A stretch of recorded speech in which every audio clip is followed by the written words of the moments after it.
So, for my project, I'm going to talk about myself, me. um, Number one, linguistic identity refers to a person's identification as a speaker of one or more languages. Like logistic identity is a part and often an important part of our identity, like race, gender, ethnic ethnicity, orientation, and religion. Those are all a part of the definition and all um, one and the same because it's actually who we are and it makes us, makes up our identity.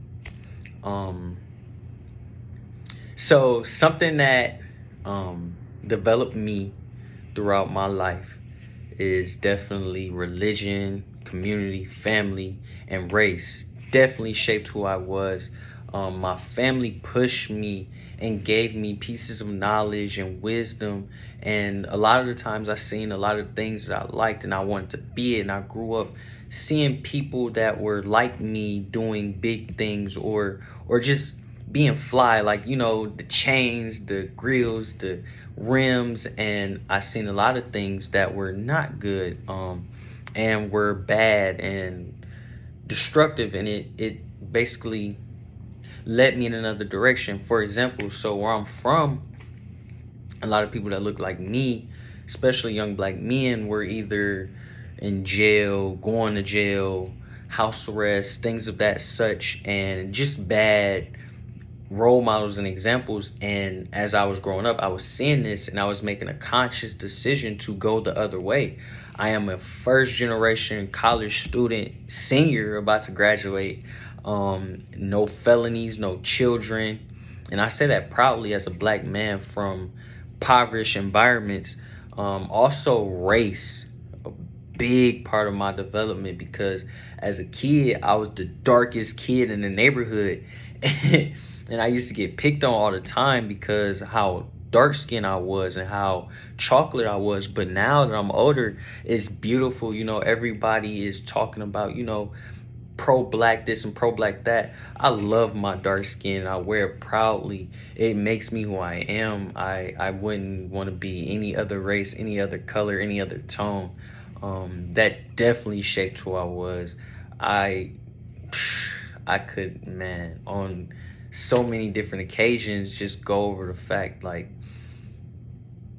being black has taught me and showed me so many different things and just shaped my mind to move with certain precautions and be the best I can be because I know that I am black, and it pushes me to be more than I can be and exceed expectations because they feel like the black child isn't good enough or isn't smart enough. And I have to show people over and over and over that just because the color of my skin, you may think that I'm not enough, but I can do far more things ever than you would even think to imagine because I'm great and I wear this skin proudly.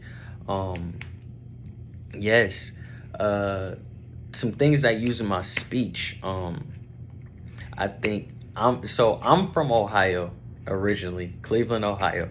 That's where I'm from. And so at first, I was very, very, very, very, very, very, very proper. And so I grew up there. I lived there for maybe until I was 9.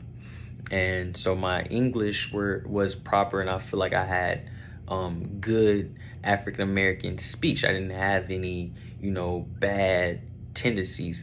And then so I moved to Atlanta at 9 years old, and I started going to school around African American kids and different white kids and different, Hispanics and all these different races.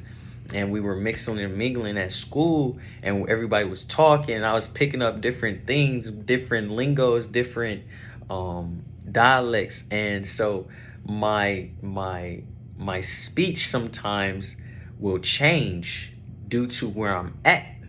So when I'm in Ohio, it might switch and I might talk, proper, and I might say, some certain things a certain way. And then I come to Atlanta or Georgia or somewhere down south and I hear how they talk, and my voice, well, not my voice, excuse me, my language kind of like breaks, or it becomes broken English, and I might drop a few syllables off a word or slur this word or just say this a different way. Like, for example, people say oil and Earl or oil. I can't even say it, but that's just an example. And then the crazy part is I'll go back up north, and sometimes I'll take that broken English up north and they be like, wait a minute, what are you talking about? Or what did you just say? And I have to, sometimes like, oh yeah, I have to catch myself. And it's so funny because they call me all the time a Yankee when I'm in down south. Not, that's just a little joke. They be like, you from up north, you so proper. And then I go back up there up north to Cleveland, they be like, you're so country and this, that, and the third. You sound like you've been living in the middle of nowhere. I don't know where you got that vernacular from. I don't know who raised you. And I'd be like, I don't know. I can't control it. But yes, that's my linguistic identity. I feel that through all the years, through all the experiences, through all of the ups and downs and the things that you experience, it shapes you to be who you are. And this is a very, very, very important aspect of life, because if you could understand somebody's linguistic identity and their makeup, you will understand them, where they came from, and all the different walks of life they have been through, all the different things they have seen, heard, and felt. Because these things all play a part, play a role in who we are and who we become and what we do.